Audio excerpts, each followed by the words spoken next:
Mes bien-aimés frères et sœurs, c'est bien votre frère Anaclé. Je vous salue au nom de notre Seigneur et Sauveur Jésus-Christ. Que la paix et la grâce de notre Seigneur Jésus-Christ soient dans vos demeures.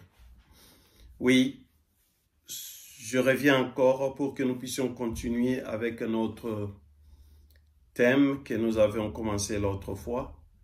Là, nous parlons de l'Église. Oui, nous avions déjà vu deux sous-points. L'Église comme le peuple de Dieu. Nous avons vu aussi l'Église comme la famille de Dieu. Aujourd'hui, nous allons continuer avec notre thème pour maintenant parler de l'Église comme temple de Dieu. Alors, avant de commencer, nous allons encore prier.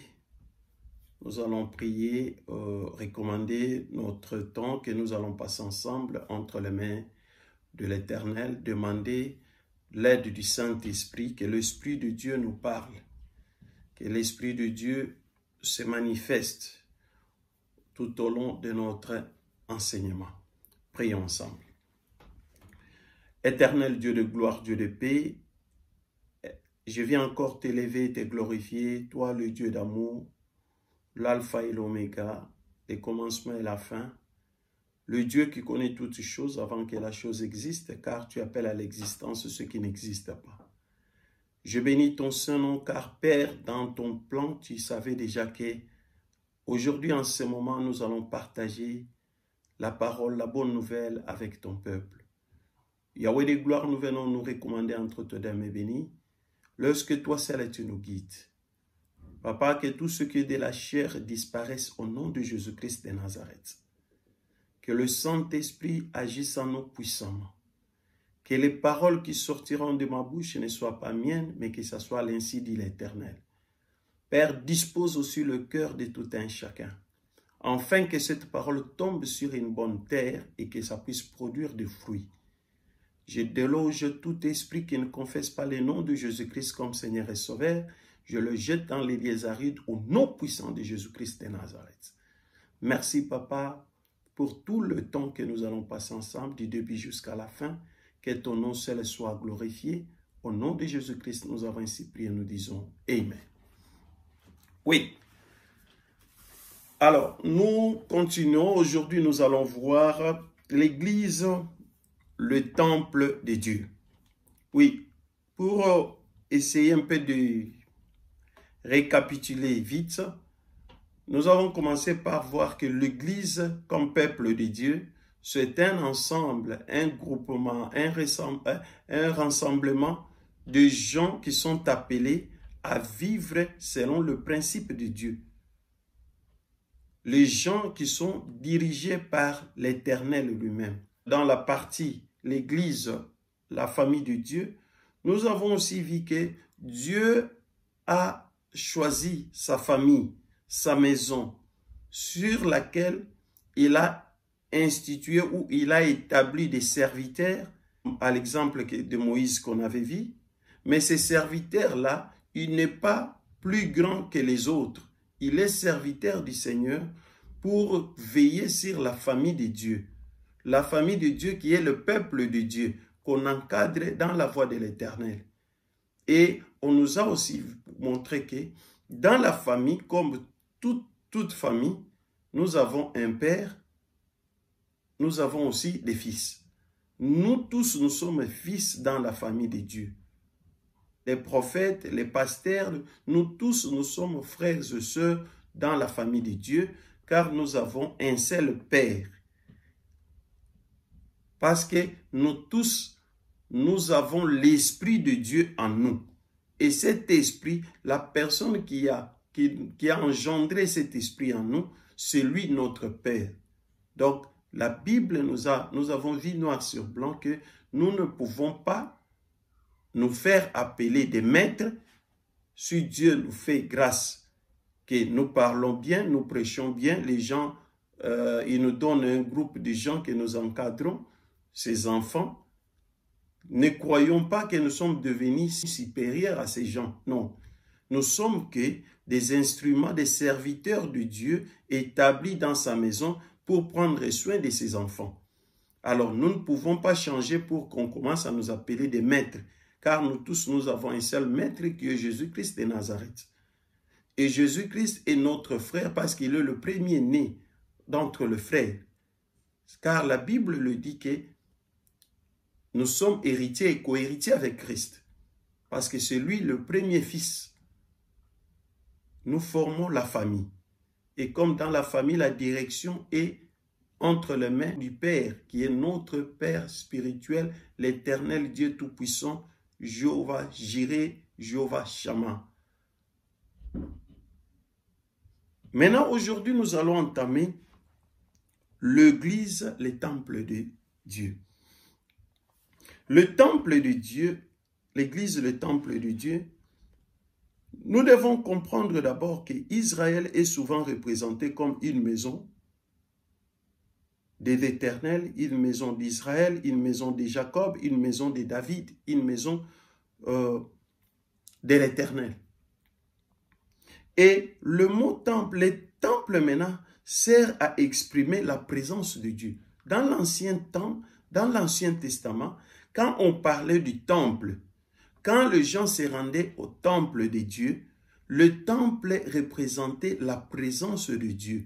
Parce que c'est dans les temples même là où on gardait l'arche de l'alliance. C'est dans les temples là où il y avait les lieux saints et les lieux très saints. Donc c'est dans les temples où on trouvait les parvis. Donc les temples de Dieu représentaient la présence de Dieu.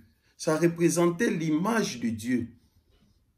Donc nos ancêtres, nos patriarches, quand ils se rendaient dans le temple pour consulter Dieu, pour confesser leurs péchés, pour offrir des sacrifices, ils allaient au temple et les temples, c'est là où la présence de Dieu demeurait.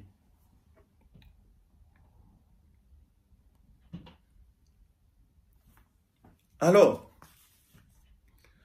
nous allons lire notre premier verset avant de poursuivre, parce que cela représentait la présence de Dieu et c'était le lien de la sainteté.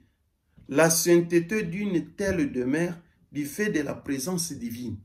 Donc, comme c'était un lieu où il y avait la présence de Dieu, un lieu où il y a la présence divine, ce lieu-là était saint. La sainteté caractérisait l'endroit où était érigé le temple. Ouvrons nos Bibles d'abord. Nous allons lire notre premier verset dans 2 Corinthiens. Oui, bien-aimés, nous devons comprendre ces enseignements. C'est la parole de Dieu. Nous avons beaucoup demeuré dans les ténèbres, dans l'ignorance, mais nous devons comprendre ces choses car ça va nous aider à bien servir Dieu, à ne pas servir les hommes, mais à servir l'Éternel des armées. 2 Corinthiens 6, au verset 16. Je lis au nom de Jésus-Christ de Nazareth. La Bible dit ceci. Oui. Quel rapport y a-t-il entre les temples de Dieu et les idoles? Car nous sommes le temple du Dieu vivant, comme Dieu l'a dit, j'habiterai et je marcherai au milieu d'eux, je serai leur Dieu et ils seront mon peuple. Amen. Oui, Dieu, l'apôtre Paul déclare qu'il n'y a pas de rapport entre les temples de Dieu et les idoles. Et il dit que nous sommes le temple de Dieu. Au moment où nous avons commencé par introduire pour dire que le temple servait du lieu où les enfants de Dieu, les patriarches, se rendaient pour entrer parler à l'Éternel, pour offrir, pour confesser les péchés, pour louer Dieu, pour prier. Mais l'apôtre Paul nous dit aussi que nous sommes le temple de Dieu. Alléluia. Alléluia. Nous devons comprendre ces choses. Alors, comme temple, on nous dit que c'est un lieu saint. C'est un lieu caractérisé par la sainteté. Lisons Jérémie, parce que c'est un enseignement. Plus nous devons laisser la Bible parler et ne pas donner nos propres explications. Jérémie 7, nous allons lire le verset 30. Écoutez ce que la Bible, la parole de Dieu déclare. Je lis au nom de Jésus-Christ. « Car les enfants de Juda ont fait ce qui est mal à mes yeux, dit l'Éternel. Ils ont placé leur abomination dans la maison sur laquelle mon nom est invoqué, afin de la souiller. » Amen. Oui, nous voyons ici maintenant Dieu parle. L'endroit qu'ils sont allés déposer ou amener les objets ou placer leurs abominations, c'était au temple. L'endroit sacré, l'endroit saint. Bien-aimés, aujourd'hui, nos églises que nous fréquentons, qui représentent aujourd'hui les temples, parce que ce sont des endroits aussi que nous allons pour adorer, que nous allons pour prier, que nous allons pour offrir. Est-ce que ces endroits représentent la sainteté de Dieu? C'est une question que nous devons nous poser. L'endroit où nous allons louer, l'endroit où nous allons adorer, l'endroit où nous allons offrir, c'est un lieu où nous allons entrer en contact avec Dieu. C'est un lieu où nous allons pour sentir, observer, expérimenter la présence de l'Éternel. Mais est-ce que dans nos églises que nous allons pour observer ou expérimenter la présence de Dieu, ou quand nous allons à l'église, nous sortons avec des murmures, nous sortons avec des problèmes, nous sortons avec la colère, je ne sais pas, que chacun examine. Car l'endroit où nous allons pour adorer notre Dieu, cet endroit représente aussi les temples de Dieu, mais cet endroit doit représenter, doit caractériser la présence de Dieu, car c'est un endroit où nous allons pour louer, nous allons pour adorer, nous allons pour offrir à notre Dieu. Amen. Dans l'ancien temps, les temples est le lieu où Dieu rencontre son peuple. Il habite son temple et s'y manifeste à ceux qui y pénètrent. Oui, c'est comme je viens de le dire. Donc, dans ces lieux-là, l'ancien temps nous montre, parce que l'Ancien Testament a été écrit pour notre instruction. On nous montre que nos ancêtres, le patriarche, quand ils se rendaient au temple, c'était pour qu'ils puissent rencontrer Dieu. C'est là où ils parlaient avec Dieu. C'est là où ils communiquaient avec Dieu. C'était un endroit où la présence de Dieu était permanente. La présence de Dieu y était permanente. Mais vous maintenant, aujourd'hui, vous et moi, interrogeons-nous. Est-ce que là où nous allons adorer, là où nous allons prier, là où nous allons offrir, est-ce qu'il y a la présence de Dieu permanente?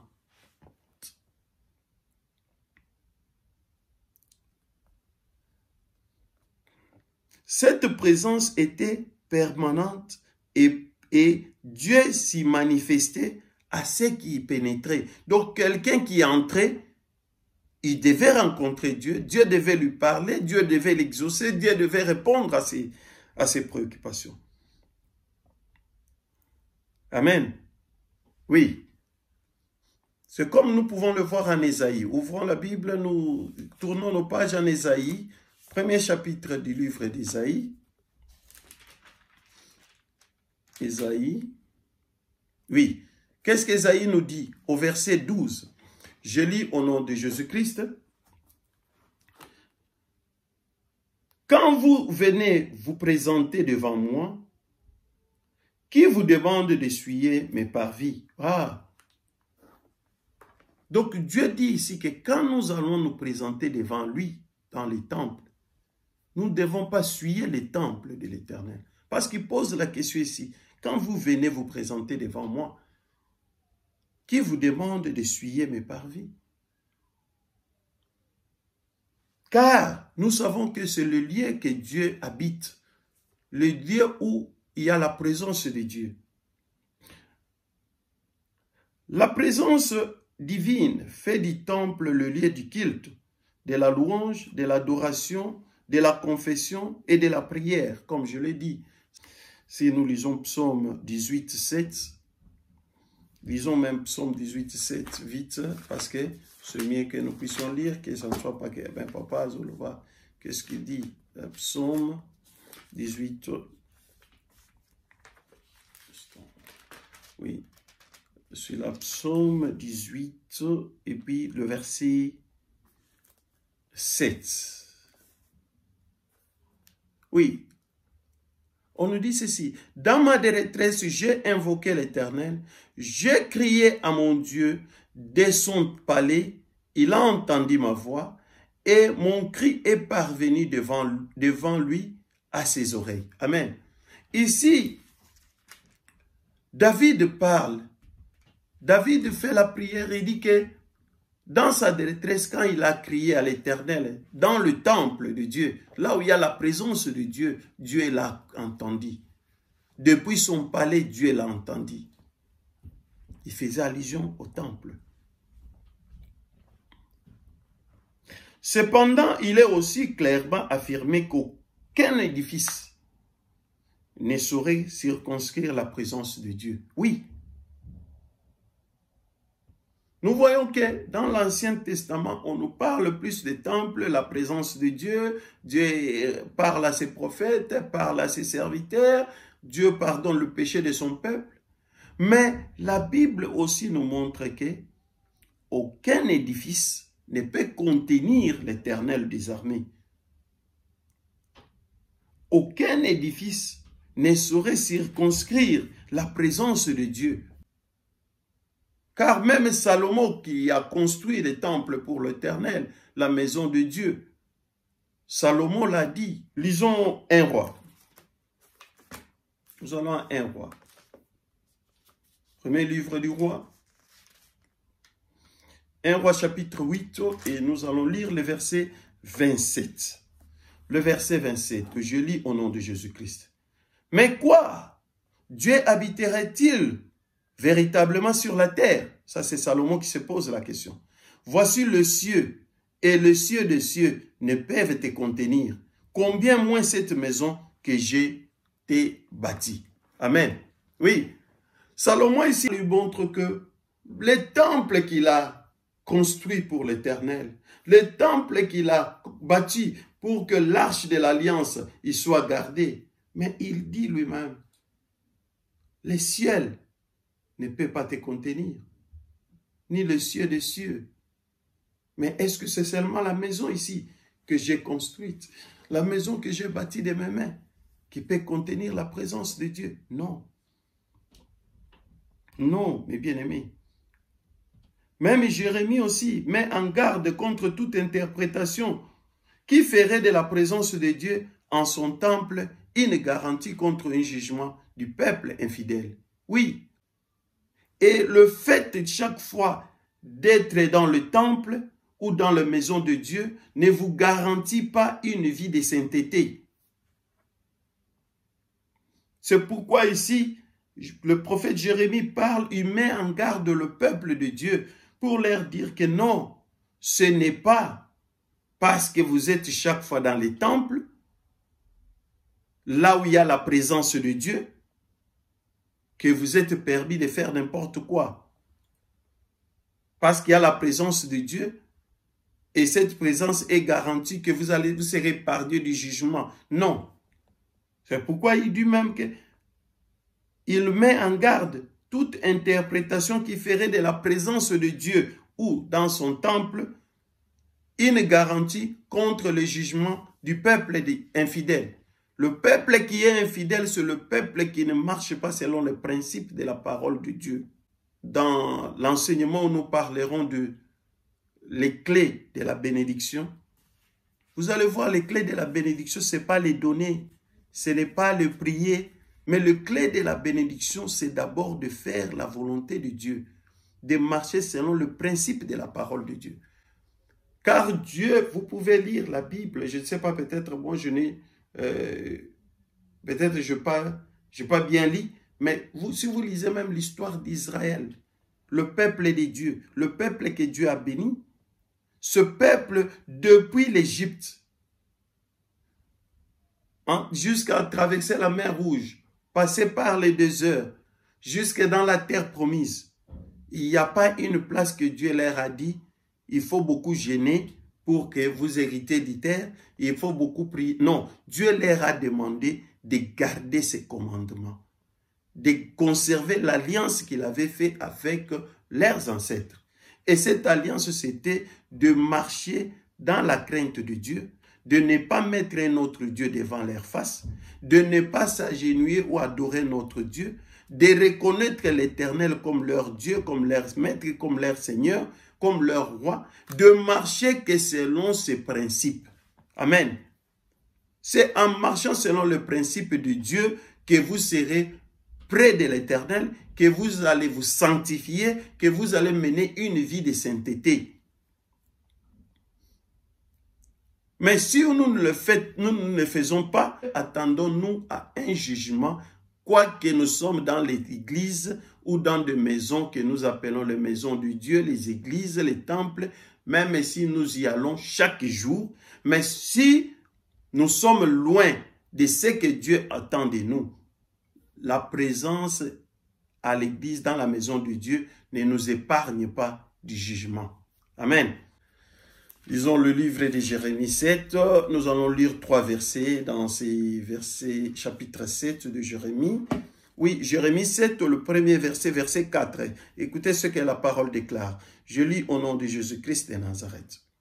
Ne vous livrez pas à des espérances trompeuses en disant, c'est ici le temple de l'Éternel, le temple de l'Éternel, le temple de l'Éternel. Ah, il commence d'abord par prévenir le peuple de Dieu. Oui, que ne vous trompez pas avec des espérances que non, c'est ici le temple de l'Éternel, je suis toujours dans le temple de l'Éternel, je suis toujours là pour adorer, pour prier, pour... Oui, mais vous adorez, vous priez, vous donnez des offrandes, vous donnez des libéralités, vous travaillez, mais est-ce que vous marchez selon la volonté de Dieu?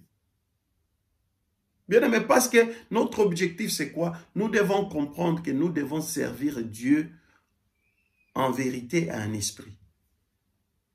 Pour servir Dieu en vérité et en esprit, nous devons être dans sa volonté. C'est pourquoi la Bible dit, la crainte de l'Éternel est le commencement de la sagesse. Craindre l'Éternel, c'est quoi? C'est pratiquer la parole de Dieu, marcher dans les principes de la parole de Dieu. Alors ici, Jérémie dit au peuple, ne vous livrez pas ces expériences, que nous sommes dans la maison de l'Éternel, nous sommes dans les temples de l'Éternel. Nous serons épargnés. Non.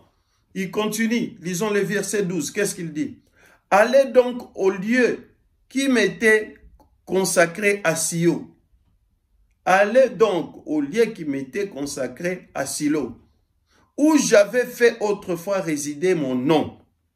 Et voyez comment je l'ai traité, à cause de la méchanceté de mon peuple d'Israël.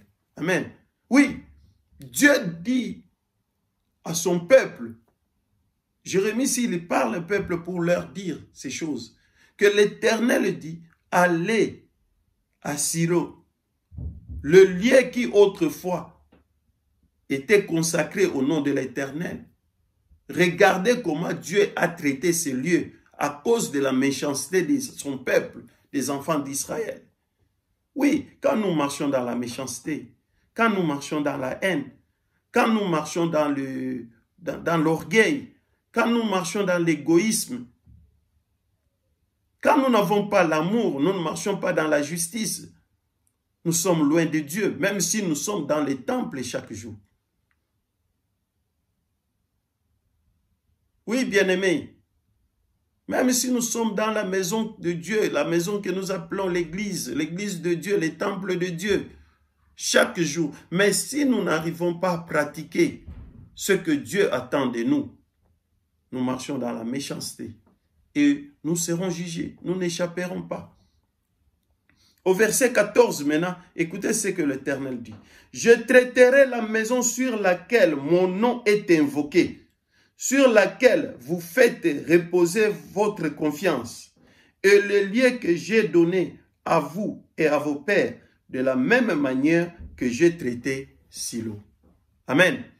Oui, l'Éternel dit, ces lieux sur lesquels vous venez vous réfugier, le lieu sur lequel vous venez vous cacher, pour dire que c'est la maison de l'Éternel, c'est là où le nom de l'Éternel est invoqué. Mais si vous marchez dans la méchanceté, en étant là, je vous traiterai de la même manière que j'ai traité Silo. Amen. Donc nous devons comprendre que le lieu que nous appelons la maison de l'Éternel, c'est un lieu par excellence qui doit représenter la présence de Dieu. Et quand nous arrivons dans ce lieu, nous devons voir la crainte de Dieu. Ce n'est pas comme aujourd'hui, les gens, ils font tout ce qu'ils veulent. Je me suis toujours posé la question, moi. Moi, je comprends que quand nous nous rassemblons, nous sommes ensemble, un groupe de 4, 5, 6, 10, 20, et que nous prions pour que notre prière soit efficace, nous devons tous parler le même langage. Mais si parmi nous, il y a deux qui ne se parlent pas, nous ne parlons pas le même langage. S'il y a deux qui ne s'entendent pas, nous ne parlons pas le même langage. Et à ce moment-là, nous nous manquons de qui? Nous nous manquons de Dieu ou nous nous manquons des gens qui sont devant nous? Là où il y a la présence de Dieu, il doit y avoir la crainte de Dieu. C'est pourquoi l'Éternel dit, même si tu veux offrir, tu te souviens que tu as un problème avec ton frère, dépose ton offrande, mets ton offrande à côté, retourne d'abord arranger avec ton frère et après viens offrir. L'offrande, ce n'est pas seulement l'argent, même la prière là que tu fais. Même la louange, l'adoration. Parce que c'est le lieu où tu viens offrir à Dieu les louanges, l'adoration, la prière, tout ce que tu fais là. Comment tu peux entrer? Tu commences à prier au moment où tu sais que celui qui est à côté de toi, vous ne vous parlez pas. À la maison, tu ne parles pas à ton mari ou à ta femme. Mais tu arrives à l'église, tu commences à crier, tu parles même en langue. Bien-aimés, nous ne manquons pas de Dieu, nous nous manquons de nous-mêmes. Et nous n'échapperons pas au jugement. Nous serons traités de la même façon que Dieu a traité le peuple d'Israël à Silo. Dieu ne ment pas et il ne se répand pas. Tout ce qu'il dit est vrai et il va les accomplir. Alors, Paul maintenant utilise l'image du temple pour caractériser à la fois les chrétiens individuellement et l'Église aussi comme famille de Dieu. Donc, le temple de Dieu, bien aimé, nous devons bien comprendre. Ne soyons pas dans la confusion.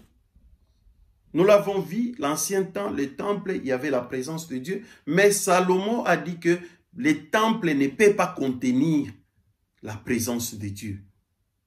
Mais c'était un lieu que Dieu voulait chaque fois se manifester à son peuple qui venait vers lui. Et l'apôtre Paul maintenant nous montre que le temple de Dieu, c'est les chrétiens individuellement. Dieu habite en nous, c'est pourquoi nous disons Christ en nous, l'espérance de la gloire. Et l'apôtre Paul montre cela que c'est les chrétiens individuellement et la famille de Dieu aussi comme église. En général, cette famille de Dieu ou église, c'est quand aussi vous êtes dans la crainte de Dieu. Ce n'est pas la famille ou l'église là où il y a des divisions, là où il y a des tendances, comme en politique. Non. L'église de Dieu doit parler le même langage. L'église de Dieu doit avoir de l'amour. L'église de Dieu doit regarder dans la même direction. Alors, lisons, retournons en 1 Corinthiens, le livre de 1 Corinthiens, chapitre 6, chapitre 3, s'il vous plaît. Chapitre 3, nous allons lire les versets 17 et 18. On avait commencé même par là. Versets 17 et 18 du chapitre 3 de 1 Corinthiens. Nous lisons là, l'apôtre Paul dit ceci d'abord.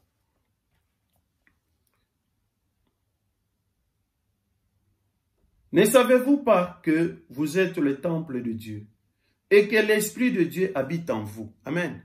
Nous sommes le temple de Dieu.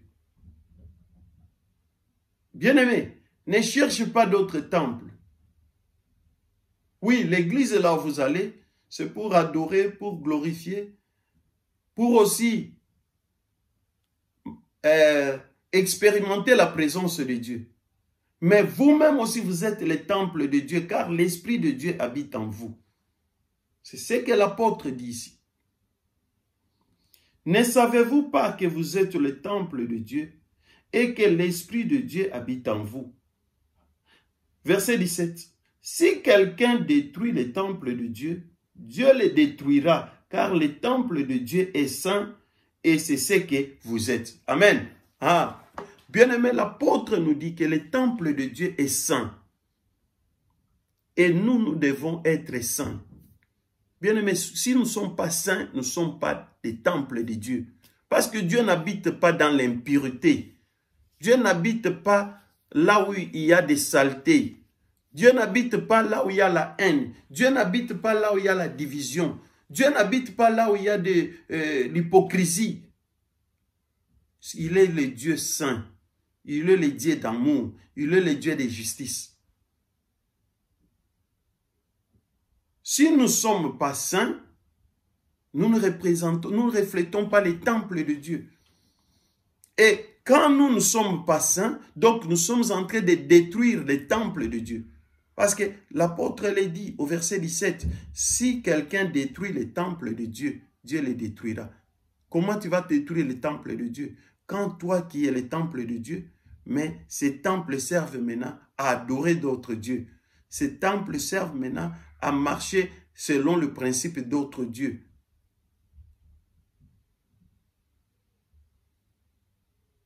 Quand tu ne prends pas soin du temple de Dieu, pour garder ces temples dans la sainteté, pour garder ces temples dans le principe et ordonnance de l'Éternel, Dieu va te détruire aussi. Dieu va nous détruire. Amen, peuple de Dieu. Amen. Oui, nous sommes le temple de Dieu. Nous devons prendre soin du temple de l'Éternel. Nous ne devons pas nous exposer, nous ne devons pas nous laisser faire, nous ne devons pas nous méconduire. Le Saint-Esprit habite en nous. L'Esprit de Dieu est en nous. Et Dieu habite en nous. Et là où il y a la demeure de Dieu, c'est les temples de Dieu. Probablement, Paul tire ses écrits de l'Apocalypse juif et de ses secteurs. Là où on parle bien qu'on annonce qu'un temple, des temples de Dieu, que là où Dieu demeure, ce ne sont pas des temples faits des mains d'hommes. C'est pourquoi même Jésus-Christ avait dit que il avait parlé de détruire ce temple et il va les rebâtir dans 3 jours. Amen. Amen. Oui, nous lisons Marc pour voir la déclaration de Jésus-Christ. Marc 14 au verset 58. Nous lisons au nom de Jésus-Christ de Nazareth. Nous l'avons entendu dire, je détruirai ce temple fait des mains d'hommes et en 3 jours, j'en bâtirai un autre qui ne sera pas fait de mains d'hommes. Amen. Oui, Seigneur Jésus déclare ici, il dit que le temple qui est fait de mains d'hommes ici, les temples que vous vous êtes battus, je les détruirai. Je les détruirai et en 3 jours, j'en bâtirai un temple qui ne sera pas fait de mains d'hommes. Le temple qui n'est pas fait de mains d'hommes, c'est vous et moi, car l'Éternel habite en nous. Dieu a trouvé sa demeure en nous. Par ces métaphores, permet à Paul de décrire l'Église comme l'ensemble des rachetés qui, par la sanctification de l'Esprit, constitue le lieu de la demeure de Dieu. Oui, l'ensemble de chrétiens, l'ensemble des enfants de Dieu, l'ensemble des rachetés. Et cet ensemble, ils sont sanctifiés par l'Esprit de Dieu. Et de là, nous constituons maintenant la demeure de Dieu. Bien-aimés, faisons un effort de comprendre ces choses. Car le jugement commencera par la maison, dans la maison de Dieu. Elle rattache aussi plus particulièrement l'Église à l'Esprit Saint. Oui, l'Église et le Saint-Esprit, c'est rattaché souvent. Oui, c'est rattaché souvent. Paul rattache aussi l'Église à l'Esprit Saint. Oui, parce que si vous retournez là, on ne va plus retourner là, à 1 Corinthiens 3, 15. Vous allez voir Paul parler de cela. Les sacrifices qui sont offerts dans ces temples sont spirituels. Oui, bien aimé, c'est pourquoi je vous ai dit. Dans le temple, ce n'est pas seulement l'argent qui compte, non. Les sacrifices sont spirituels. L'adoration, la louange, la prière, tout ce que vous faites dans le temple doit être spirituel. Parce que nous sommes dans le temple spirituel. Le Dieu que nous servons est spirituel. C'est pourquoi la Bible nous dit, l'heure vient et il est déjà venu où les vrais adorateurs adoreront le Père en vérité et en esprit. On n'a pas dit en vérité en matériel, non. Parce que la Bible pouvait dire en vérité en matériel. Parce que la Bible sait déjà, il nous a encore même enseigné dire que l'or et l'argent appartiennent à Dieu. Il n'y a rien que nous pouvons lui donner. Mais ce que nous devons donner à Dieu, c'est nos corps. Nous devons nous offrir comme des sacrifices.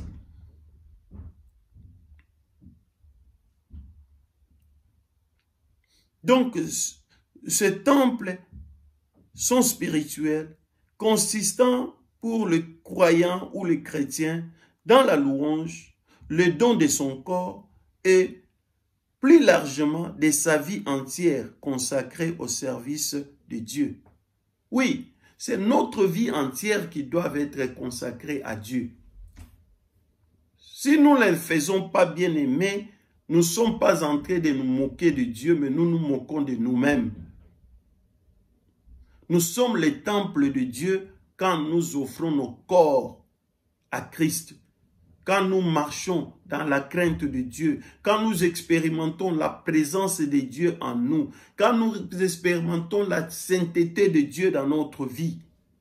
C'est pourquoi la vie d'un chrétien, d'un enfant de Dieu, ce n'est pas une vie de sainteté temporaire, où quand vous êtes à l'église, vous êtes saint, quand vous êtes au travail, vous êtes non spirituel. Non. La sainteté est une vie de 24 hours, 24 heures sur 24, 7 sur 7, 30 sur 30, 365 sur 365. Donc, chaque jour de notre vie. Parce que Dieu vit en nous en permanence. Donc, nous aussi, nous devons prendre soin de la demeure de Dieu en permanence. Le temple de Dieu qui est notre corps doit être saint en permanence. Faisons un effort. Ce n'est pas facile. Ce n'est pas facile, mais ce n'est pas impossible. Faisons un effort. Nous allons terminer en lisant notre dernier verset dans le livre des Romains. C'est un verset que nous connaissons bien. Romains 12. Romains chapitre 12, nous allons lire le premier et le deuxième verset. Écoutez ce que l'apôtre Paul dit. Je vous exhorte donc, frères, par les compassions de Dieu, à vous offrir, je vous exhorte, frères, par les compassions de Dieu, à offrir vos corps comme un sacrifice vivant, saint, agréable à Dieu ce qui sera de votre part un culte raisonnable. On s'arrête d'abord là. Ici, l'apôtre montre qu'il exhorte le bien-aimé, frères et sœurs, d'abord à offrir nos corps comme des sacrifices vivants à l'Éternel. C'est ainsi que ça sera des cultes raisonnables à Dieu. Au verset 2, ne vous conformez pas au siècle présent, mais soyez transformés par le renouvellement de l'intelligence, afin que vous discerniez quelle est la volonté de Dieu, ce qui est bon, agréable et parfait. Amen. Bien-aimés, avant de renouveler votre intelligence, vous devez d'abord vous donner. Vous devez d'abord vous sacrifier. Vous devez d'abord vous offrir à l'Éternel. Dieu, me voici. Je m'abandonne entre tes deux mains. Fais de moi ce que tu veux. Vous marchez dans les principes de Dieu. Vous aimez la parole. Vous vous efforcez à appliquer la parole. Ce petit à petit, avec la sagesse qu'apporte la parole de Dieu, que votre intelligence sera renouvelée. Et de là, vous allez commencer à comprendre. Vous ne serez pas quelqu'un qui va se conformer à ce que la nature, le monde apporte, à ce que la technologie apporte. Mais vous serez renouvelé dans votre homme intérieur, dans votre esprit, pour comprendre ce qui est la volonté de Dieu, ce qui est bon, agréable et parfait devant Dieu. Amen. Et c'est de cette façon-là que nous serons des temples, des demeures de Dieu, là où Dieu habite, là où la présence de Dieu se manifeste. C'est pourquoi un homme pareil, là où tu passes, partout où tu passes, il y aura la présence de Dieu. Tu vas porter des bénédictions, tu vas opérer des miracles. Ta présence seulement, ton ombre seulement va communiquer la bonne nouvelle. Amen.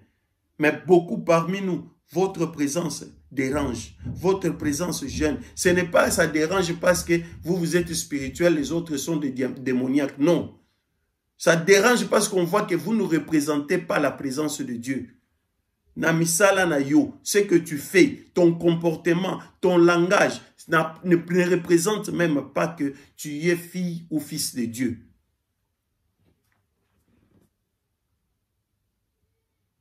Parce que ce n'est pas quelque chose de caché. Non, ça doit se manifester dans notre vie de chaque jour. C'est pourquoi l'apôtre parle que ne soyons pas, ne nous conformons pas, ne vous conformez pas au siècle présent.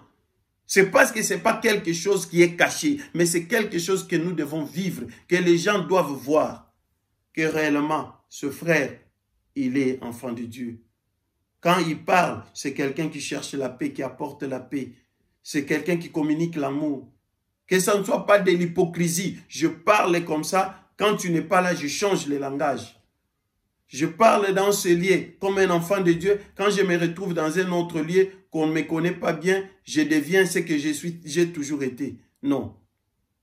Mais nous devons commencer par comprendre que nous devons nous offrir. Nous devons accepter ces sacrifices. Que ce corps ne m'appartient pas. C'est le corps, c'est le temple de Dieu, c'est le temple du Saint-Esprit. Je dois marcher selon l'Esprit. Je dois faire ce qui est la volonté de Dieu. Je dois communiquer la volonté de Dieu. Je dois expérimenter la présence de Dieu en moi. C'est comme ça que nous allons voir la grandeur de Dieu. C'est de cette façon aussi que de nous-mêmes, ça deviendra automatique dans notre vie. Il y a d'autres choses, vous n'allez plus les regarder. Il y en a même des choses que tu faisais avant. Toi-même, tu vas commencer à te poser la question, mais comment j'étais dans ces choses ici? Ça, c'est le waste of time, c'est le passe-temps. Je ne pouvais pas perdre mon temps là, mais je ne regrette rien, car je regarde maintenant vers l'arrivée, le point d'arrivée pour remporter les trophées. C'est comme ça. Donc, vraiment, c'est ça, bien-aimé. Nous allons nous arrêter là aujourd'hui. Donc, l'église est le temple de Dieu. Vous et moi, nous sommes des temples de Dieu. Nous sommes des demeures de Dieu. Là où la sainteté demeure, là où la présence de Dieu se manifeste. Et nous devons refléter cette présence dans le monde. Nous devons représenter cette présence dans notre communauté. Nous devons représenter cette présence de Dieu dans nos familles, là où nous sommes. Yo même na famille na obango moko bazo douter que osambela raté. Il ne faut pas seulement voir les diables partout. Bien aimé, moi je l'ai toujours dit. Ça c'est moi.